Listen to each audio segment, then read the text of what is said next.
here's the example that has been jumping out all day. Okay, so President Trump announces America's withdrawal from the Paris Climate Agreement yesterday.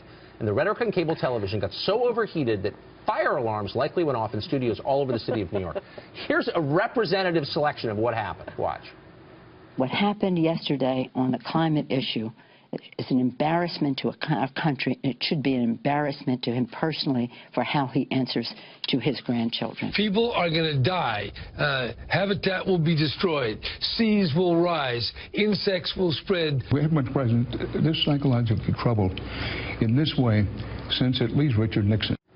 So obviously some of the most successful people in the world are highly upset about this, and almost none of them have bothered to explain what's actually in the Paris deal, though. But they assure us that deal is the solution to the single gravest threat this planet has ever faced, rising levels of atmospheric CO2.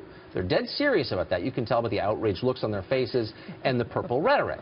But hold on a minute. Can we really be sure that these people take carbon emissions seriously? Well, to find out, we compared what they say to how they live. The rule being, don't watch, listen. Or don't listen, watch. It's always much more revealing. So let's start with billionaire retailer Richard Branson. He says fossil fuels are dangerous, and he calls Trump's decision, quote, America first, Earth last. Now, on the other hand, Branson owns a Dassault Falcon 50EX private jet. It burns more fuel on a single flight to Maui than you're going to go through in a lifetime of trips to the shore. Elon Musk, meanwhile, is mad about global warming, too, yet he flies around in a Gulfstream G650ER. Bill Gates says he's deeply concerned, yet he still commutes in a $62 million Bombardier BD700 Global Express. Can you imagine the gas mileage that gets? Leonardo DiCaprio says Trump's move threatens, quote, the livability of our planet, and yet DiCaprio flew a private jet 4,000 miles from Cannes, France to New York to accept a climate award and then flew back privately. Hillary Clinton tweeted that Trump's pullout was, quote, a historic mistake that leaves American workers and families behind, and yet, speaking of workers and their families, there probably weren't a lot of those on board last year when Hillary used a private jet to fly 20 miles from Martha's Vineyard to Nantucket for a fundraiser, a critical fundraiser. Also, it's a little rich for Clinton to tout the needs of the planet on the very same day, today, that a new email was revealed showing she once requested a separate private plane from Michelle Obama to fly to Betty Ford's funeral. And, of course, there's the former President Barack Obama, who, for whatever reason, never seems to get the credit the awesome hypocrisy he displays so deserves. Obama told us just yesterday that Trump's refusal to take CO2 emissions seriously could, quote, crush future generations. And yet, here's some of what he has done just since January. On the day he left office, Obama took a Marine helicopter to a government-owned 747. He flew that across the country to Palm Springs, California. After a few days of relaxing at an 11,000 square foot mansion, can you imagine the air conditioning required for that? The electricity bill, unbelievable. He flew then on Richard Branson's private plane to the Caribbean. Then he got on a private boat that took him to Branson's private island. He later left on a private jet and took another private jet to Tahiti in the French Polynesia. After that trip wrapped up, he took another private jet to Milan, where a 14-car caravan escorted him to a conference where he spoke about, brace yourselves, global warming. Leaving open the question, how much do any of these people really care about carbon emissions, Ann Coulter? That is so fantastic. No, but I mean, like, what does that even, I mean, how can that even be? I know.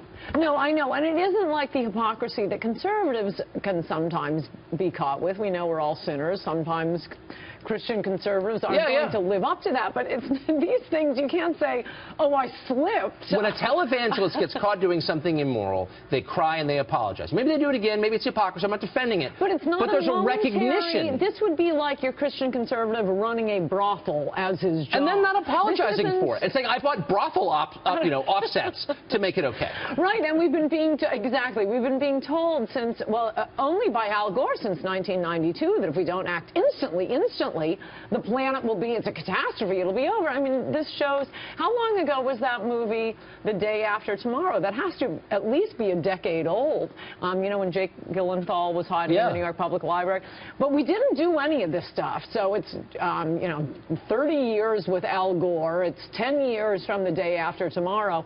And nothing ever seems to happen. That's why lots of us in America don't believe this global warming. But let's say, but they don't believe it either. They don't believe it either. This proves they don't believe it either. Look, I'm not questioning climate science. I'm not even weighing in on that. I'm merely saying if you tell us that CO2 emissions are destroying the world and you're flying a private jet, it's obviously not about CO2 emissions for you. What is it really about?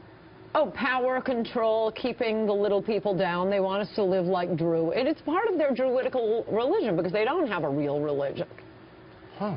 I'm beginning to think you're right. For those of you who follow my Twitter feed closely, you know that what I really care about is Donald Trump building the wall. But after the Paris Accord thing yesterday, I was watching TV because I was packing, and it was so hilarious. And I realized it really is a religion for them. He has challenged their religion. I know. He's an apostate, and they want to burn him.